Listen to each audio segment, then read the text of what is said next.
এটা নদীৰ মাছ বুলি কেনেকে চিনি পাম কাৰণ বেংগলৰ মাছ যথেষ্ট আহিছে ইয়াত বেংগলতো বেংগলৰ দেখা পাবা নদীটো এইখিনি নদীৰ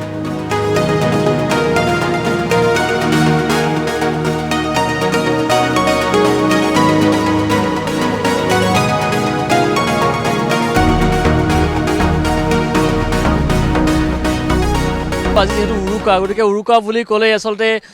গুৱাহাটী মহানগৰীৰ এখন ঐতিহ্যমণ্ডিত এখন বজাৰ সেয়া হৈছে উজান বজাৰ আৰু উজান বজাৰ ঘাটলৈকে এক প্ৰকাৰ মানুহৰ উজান ইয়াত উঠে ইয়াত মাছৰ ইয়াত উজান উঠে আৰু সকলোৱে বিশেষকৈ উৰুকাৰ দিনটোত লগে ভাগে এসাঁজ খোৱাৰ মানসেৰে ইয়াৰ পৰা তেওঁলোকৰ পচন্দৰ যিটো মাছ সেই মাছটো যাতে ক্ৰয় কৰি লৈ যাব পাৰে তাৰ বাবে গ্ৰাহকসকল আহে আমি পুৱাৰ ভাগতে আহি উপস্থিত হৈছোঁ উজান বজাৰ আৰু ইতিমধ্যে দেখুৱাইছোঁ সকলো আহিছে এই ধৰণে আচলতে ক্ৰেতা বিক্ৰেতাৰ সমাহাৰ ইয়াত ঘটিছে কিমান ওজনৰ মাছ দাদা এইটো এইটো 4.5 কিলো ওজনৰ 4.5 কিলো ওজনৰ মাছ এইটো ভকুৱা মাছ মোকোৱা মাছ লোকেল ভকুৱা লোকেল ভকুৱা এইটো ক'ৰ মাছ হয় এইটো আপোনাৰ মঙলদৈ মৰিগাঁও এইবোৰে আহিছে সঁচাকে কৈছে নে লোকেল মাছ নাই নাই এইটো সঁচা কথা একদম সঁচা মানে বেংগলৰ পৰা বহু মাছ আহিছে বেংগলৰো আহে সৰু তাৰ চেহেৰা কওক আপুনি যে আমাৰ লোকেল মাছটো আমি চিনি কেনেকৈ পাম যে এইটো মঙলদৈৰ মাছ বৰপেটাৰ মাছ দৰঙৰ মাছ আৰু বেংগলৰ মাছ কেনেকৈ চিনি পাম এইটো এইকেইটা মাছ আপোনাৰ বেপাৰীকেইটাহে বেছি চিনি পায় কাষ্টমাৰ এখন কম আপোনালোকে এটা বেপাৰী আপুনি চিনি পাব যে মাছটো ক'ৰ মাছ এতিয়া দৰঙৰ মাছটো আৰু ৱেষ্ট বেংগলৰ পৰা বা ম্যানমাৰৰ পৰা অহা মাছটোৰ মাজত পাৰ্থক্য কি ৱেষ্ট বেংগলতো আপোনাৰ তাৰ মানে মাছকেইটা উল্টাতে পাল্টি কৰি আনিতো সেইকাৰণে তাৰ কালাৰকেইটা অখৰা পখৰা কালাৰ খৰখৰীয়া টাইপ তাৰমানে অলপ বেলেগ হৈ যায় বেলেগ মানে যেনেকৈ আপোনাৰ খাৰ চাবোন দি গা ধোৱা যায় যে এনেকুৱা আৰু খৰখৰীয়া মাছটো আৰু এইটো তৰকাৰী মানে মাছটো মানে ভাঙি যায় মৰিগাঁৱৰ যিটো মাছ থাকে বাকী এইবোৰ মাছ বিলৰ এইবোৰ মাছ নাভাঙে এতিয়া খাবলৈ ভাল আকৌ দামো বেছি হয় বেংগলতো হ'লে অকণমান দাম কম মানে বেংগলৰ মাছটোৰ দাম কম আৰু বেংগলৰ মাছটো চালে অকণমান গম পায় এতিয়া আপুনি এইটো যিটো হাতত লৈ আছে এইটো বিলৰ মাছ লোকেল মাছ তাৰমানে এটা দুটাকে ভাল ভাল মাছ বিচাৰি বিচাৰি আনি আছোঁ মাছটো বহুত ধৰণৰ মাছ আছে কিন্তু আমি ইয়াতে থাকোঁ ঘাটতে চাফ চিকুণ কৰি চব মানে কাম কৰি থাকে আমাৰ মাছ চিনি পায় যে এইটো বিলৰ মাছ বা সেইটো ৱেষ্ট বেংগলৰ পৰা অহা মাছ তেওঁলোকে মাছ চিনি পায় গতিকে কৈছে এয়া মঙলদৈৰ মাছ বুলি কৈছে ঠিক আছে কিমান কিলো কিমান এইটো 4.5 এইটো লৈছোঁ আমি 650 লৈছোঁ মানে প্ৰতি কিলোত 650 টকা হয় এয়া 10-20 টকা বেঞ্চ দিওঁ আমি আমাৰ ৰেগুলাৰ বেপাৰটো কিছুমান এদিনীয়া আছে সিহঁতলৈ বেছিকৈ ধৰে আমাৰ 12 মাহে ইয়াতে ঘাটতে বেপাৰ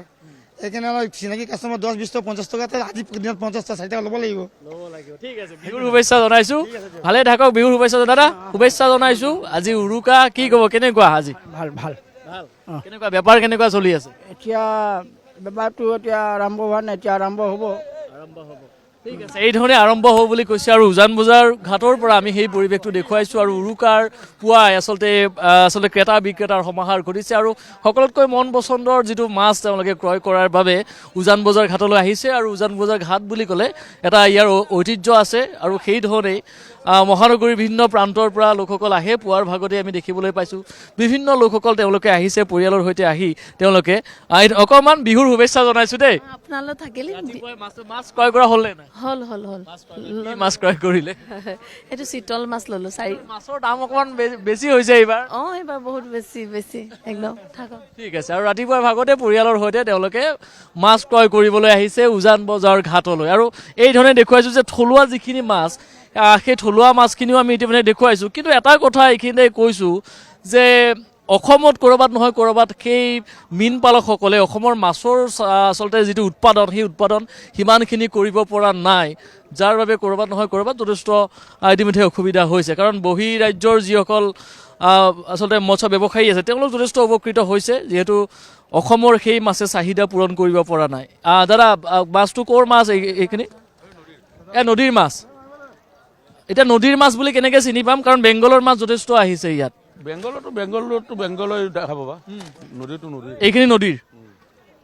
কি মাছ আছে অকণমান ক'ব নেকি দাদা ভকুৱা আছে ৰৌ আছে ভকুৱা আছে ৰৌ আছে দামবোৰ কিমান দাম এইবিলাক এইটো টানি দিয়ক দামবিলাক কিমান হৈছে দাদা দামবোৰ কিমান 1,000-1,200 মানে ভকুৱাৰ দাম কিমান হ'ব 1200 টকা 1200 টকা 1000 টকা মানে 1000 টকাৰ ওপৰতে প্ৰায় মাছ ন 400-500 টকাত কি মাছ পোৱা যাব ৰৌ ভকুৱা আছে চিতল আছে সৰু চাইজ 400-500 ভকুৱা পোৱা যাব বুলি তেওঁলোকে কৈছে গতিকে এই ধৰণে যিসকল থলুৱা মাছ সেই থলুৱা মাছো আমি দেখুৱাইছোঁ আৰু এয়া উজান বজাৰ ঘাটত এই ধৰণে পুৱাৰ ভাগতেই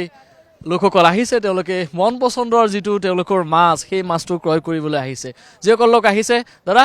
মাছকেইটা হ'লনে নাই মাছ এটা সৰু চাই লৈছো আৰু চাই আছো সৰু চাই এটা লৈছে আৰু চাই আছে ঠিক আছে আৰু এটা লৈছো শুভেচ্ছা জনাইছোঁ আপোনালোকলৈ থাকিল কেনেকুৱা আজিৰ প্ৰিপাৰেশ্যন কি উৰুকা বুলি ক'লে অকণমান অসমীয়া মানুহৰ মনবিলাক আচলতে 7খন 8খন হয় ভাল লাগি আছে ৰাতিপুৱাই আহিছো জলদি মাছ চাব আহিছো ইয়াৰ পিছত অলপ মাংসৰ বজাৰত যাম মাংসৰ বজাৰত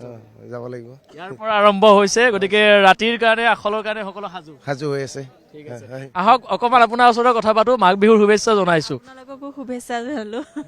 কেনেকুৱা ভাল এইবাৰ ফাৰ্ষ্ট টাইম দেখিছোঁ উজান বজাৰ মানে বজাৰখন মানে মাছৰ একদম নতুন এক্সপিৰিয়েঞ্চ এটা বিভিন্ন ধৰণৰ মাছ দেখি আছোঁ তাৰে এটা ল'লে এখেতে সেয়াই আৰু চাওঁ অকণমান বজাৰ ভাল লাগিছে কাৰণে মানে খুব আয়োজন এতিয়া গধূলিৰ আয়োজনে হয় আচলতে উৰুকা বুলি আচলতে চবেই লগে ভাগে এসাঁজ খাব বিচাৰে ন সেইটোৱে আৰু সেইটোৱে ধন্যবাদ শুভেচ্ছা জনাইছোঁ মাঘ বিহুৰ আৰু এই ধৰণে পুৱাৰ ভাগতে আহি সকলে মন পচন্দৰ যিটো মাছ সেই মাছ ক্ৰয় কৰিবলৈ আহিছে আৰু এই ধৰণে দেখুৱাইছোঁ যে ডাঙৰ ডাঙৰ বাহু বৰালি চিতল ৰৌ ভকুৱা সকলো মাছেই এক প্ৰকাৰ উপলব্ধ হৈ আছে আৰু বিহু বুলি ক'লেই যিহেতু আচলতে সকলোৱে পৰিয়ালৰ সৈতে বন্ধুবৰ্গৰ সৈতে লগে ভাগে এসাঁজ খায় গতিকে আজি উৰুকাৰ যিটো আয়োজন সেই আয়োজন ইতিমধ্যেই পুৱাৰ পৰাই আৰম্ভ হৈ গৈছে আৰু উজান বজাৰৰ পৰা আমি সেই পৰিৱেশটোৱে দেখুৱাইছোঁ ইতিমধ্যেই ব্যৱসায়ীসকল আহিছে আৰু ক্ৰেতাসকল আহিছে পুৱাৰ ভাগতে কিন্তু যথেষ্ট কুঁৱলী ঘন কুঁৱলী যিহেতু ব্ৰহ্মপুত্ৰৰ পাৰতেই এই ধৰণে আচলতে এখন ঐতিহ্যমণ্ডিত মাছৰ বজাৰ এয়াই হৈছে উজান বজাৰ ঘাট সেই উজান বজাৰ ঘাটৰ যথেষ্ট ঐতিহ্য আছে কিন্তু এটা কথা তেওঁলোকে কৈছে যে পূৰ্বতে আচলতে থলুৱা মাছৰ যথেষ্ট ইয়াত ব্যৱসায়ীসকল আহিছিল থলুৱা মাছৰ প্ৰচলন যথেষ্ট হৈছিল কিন্তু ক্ৰমান্বয়ে আচলতে সেই থলুৱা মাছৰ আচলতে সংখ্যা যথেষ্ট কমি গৈছে বাহিৰৰ যিসমূহ মাছ আছে সেই মাছৰ ইয়াত আচলতে প্ৰচলন যথেষ্ট বেছি হৈছে আৰু কিছু লোক আছে তেওঁলোকৰ সৈতেও কথা পাতিম সমান্তৰালভাৱে পৰিৱেশটো দেখুৱাই গৈছোঁ হাতত ইতিমধ্যে মন পচন্দৰ যিটো মাছ সেই মাছ লৈ আৰম্ভ হৈছে মই অকণমান অমিত শ্বাহক অনুৰোধ জনাইছোঁ যিসকল লোক আহিছে তেওঁলোকৰ সৈতে কথা পাতিম কিন্তু এয়া দেখুৱাইছোঁ এই ধৰণে প্ৰতিটো মাছেই ইয়াত উপলব্ধ আৰু এগৰাকী দাদা দেখিছোঁ দাদা চিতল ল'লে আৰু এটা ডাঙৰ চিতল লৈছে কিমান কিলো হ'ব এইটোত 700 টকাকৈ আপুনি অলপ কমতেই পাইছে বাকী তাত 1000 টকা কৈছে ইয়াতে 700কে পালোঁ 700 টকা কিমান ওজন আছে এইটো 3 কিলো 600 3 কিলো 600 গ্ৰাম বাকী ক'ৰ পৰা আহিছে আমি চানমাৰীৰ পৰা আহিছে বাকী কি উৰুকাৰ কাৰণে আয়োজন আজি কেনেকুৱা আৰু উৰুকাৰ কাৰণে আয়োজনটো ভালেই সেইকাৰণে চিতল লোৱা হ'ল চিতল ল'লোঁ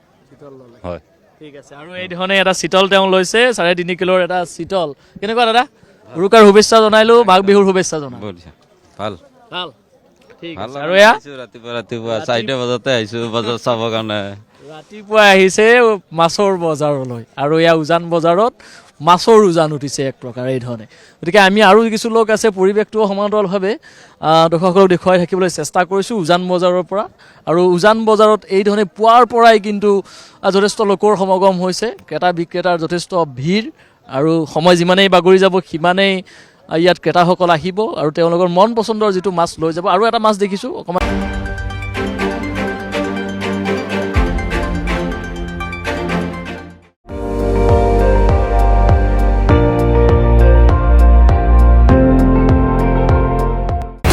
আপুনি চাই আছে ND24